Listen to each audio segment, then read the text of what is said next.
Bismillahirrahmanirrahim. Assalamualaikum warahmatullahi wabarakatuh.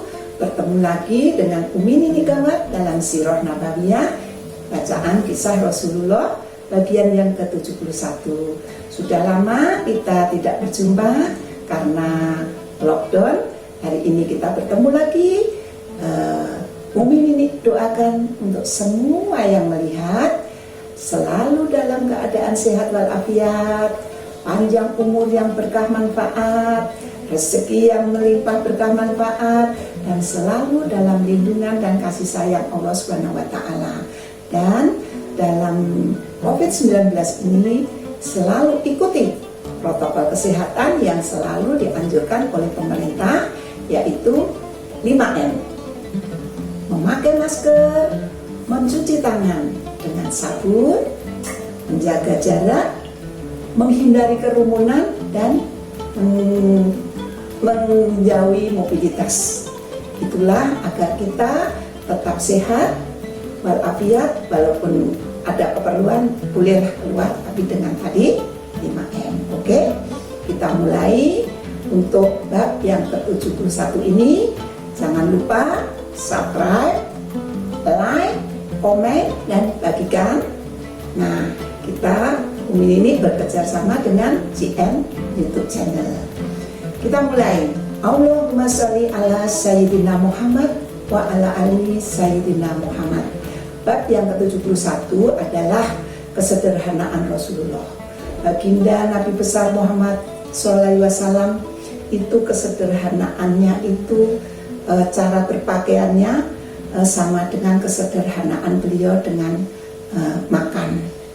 Pada suatu hari ada seorang wanita yang memberikan pakaian kepada baginda Rasulullah. Diterimalah oleh baginda Rasulullah. Namun pada saat itu juga ada seorang laki-laki yang membutuhkan pakaian itu. Tanpa berpikir panjang, baginda Rasulullah memberikan pakaian itu kepada orang yang meminta tadi. Pakaian beliau itu terdiri dari dua, yaitu baju bagian luar dan baju bagian dalam. Nah, Rasulullah juga tidak sesekali juga beliau memakai baju yang bagus, yaitu dari katun, wool, juga sebangsa serat. Sesekali juga beliau tidak menolak pakaian yang agak mewah yang dibuat dari tenun dari Yaman jika ada acara yang memang menghendaki demikian. Namun juga beliau untuk alas kaki pun juga sangat sederhana digunakannya. Tidak pernah beliau menggunakan sepatu kecuali hadiah dari Najasyi.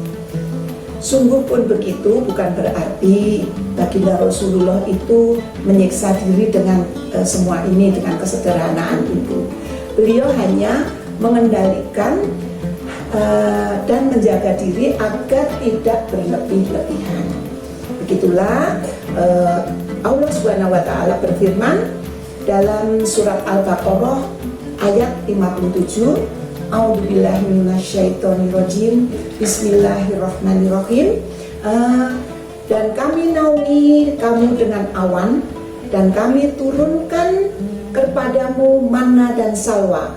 Makanlah dari makanan yang baik-baik yang telah kami berikan kepadamu, dan tidaklah mereka menganiaya kami, akan tapi mereka yang menganiaya diri mereka sendiri.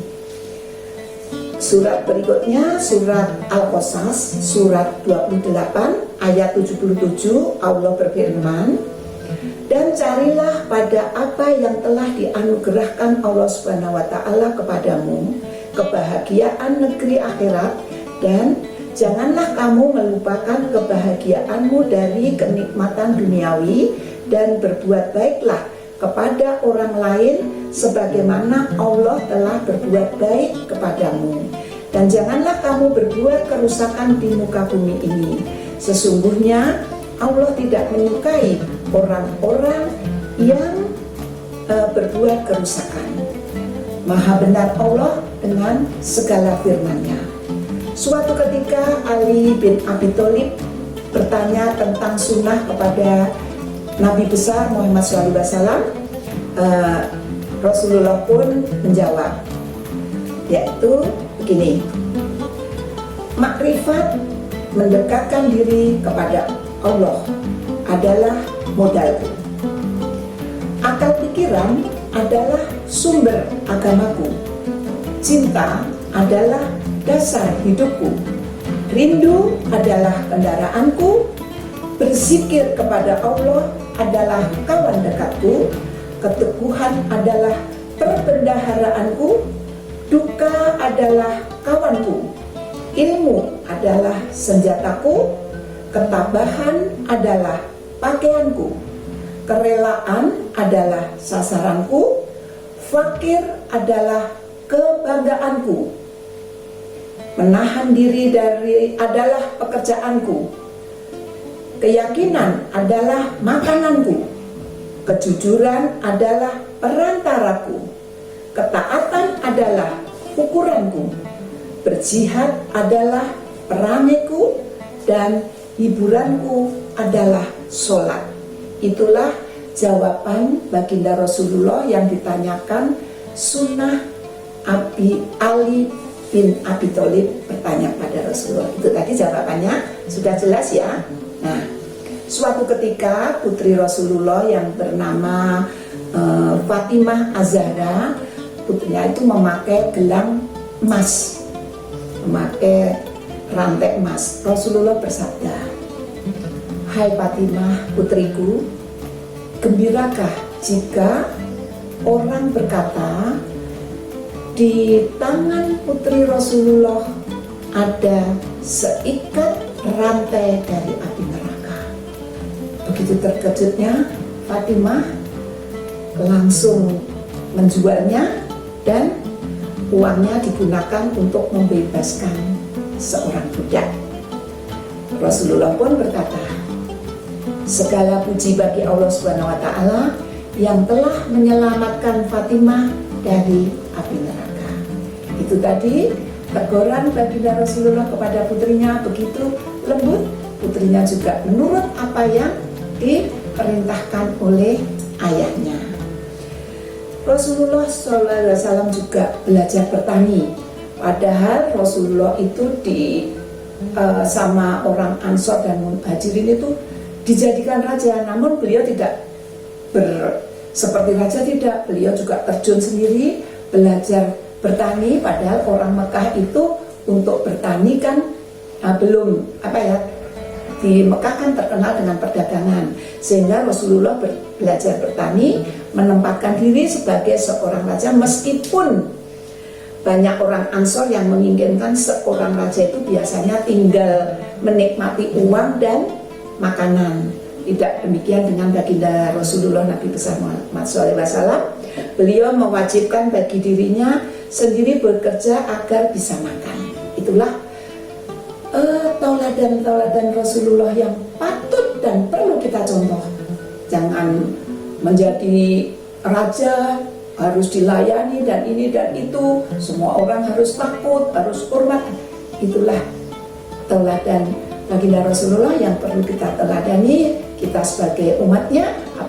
Apabila kita mempunyai rezeki yang lebih, mempunyai kedudukan yang lebih, jangan sombong, tapi harus selalu ingat kepada saudara-saudara kita yang membutuhkan. Padahal saat itu usia Rasulullah sudah lebih dari 53 tahun, namun beliau tetap belajar bertani dan turun sendiri ke ladang bekerja seperti kebanyakan orang-orang. Orang Mekah itu bertani adalah suatu pekerjaan yang baru karena orang Mekah terkenal dengan perdagangan. Jadi bertani itu bagi orang Mekah sangatlah asing. Rasulullah juga menganjurkan agar kaum pria itu meringankan beban pekerjaan kaum wanita. Itulah juga Rasulullah memberikan peringatan kepada kaum laki-laki seperti itu. Namun juga Rasulullah juga memberikan ajakan, mempersilahkan juga kaum wanita yang apabila di rumah tangganya pekerjaannya sudah selesai, boleh ikut membantu bekerja suaminya bertani berladang. Jadi untuk wanita yang bekerja saat ini sebetulnya oleh baginda Rasulullah pada saat itu sudah diperbolehkan. Namun jangan lupa kodrat kita sebagai wanita tetap sebagai istri harus kita selesaikan dulu kewajiban kita sebagai istri, sebagai ibu menyelesaikan pekerjaan rumah tangga. Maka banyaklah kaum wanita yang bekerja, termasuk mereka yang di Mekah dulu terbiasa hidup dengan berkecukupan di balik dinding mewahnya yang mewah, rumahnya yang mewah. Asma binti Abu Bakar As-Siddiq adalah contoh muslimah yang bekerja dengan tangannya sendiri. Padahal ia tidak peduli meskipun ayahnya Abu Bakar As-Siddiq itu radhiyallahu anhu seorang saudagar yang kaya raya dan sukses, namun Asma binti Abu Bakar dia bekerja dengan tangannya sendiri. Berarti tidak sombong ya.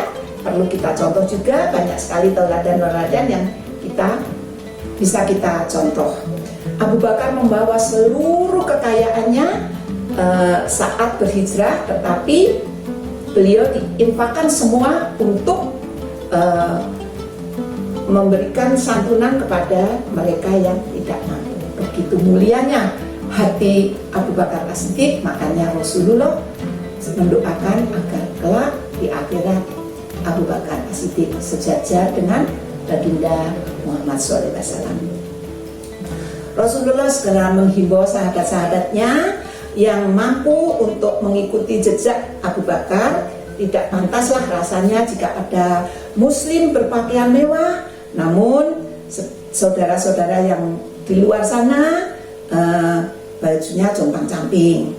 Malu rasanya jika ada muslim yang kenyang memakan daging dan roti susu, namun di luar sana ada yang kekurangan makan, hanya makan kurma basah saja.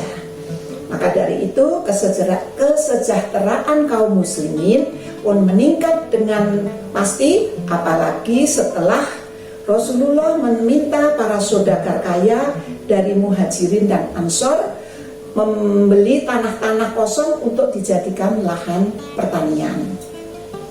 Madinah dengan cepat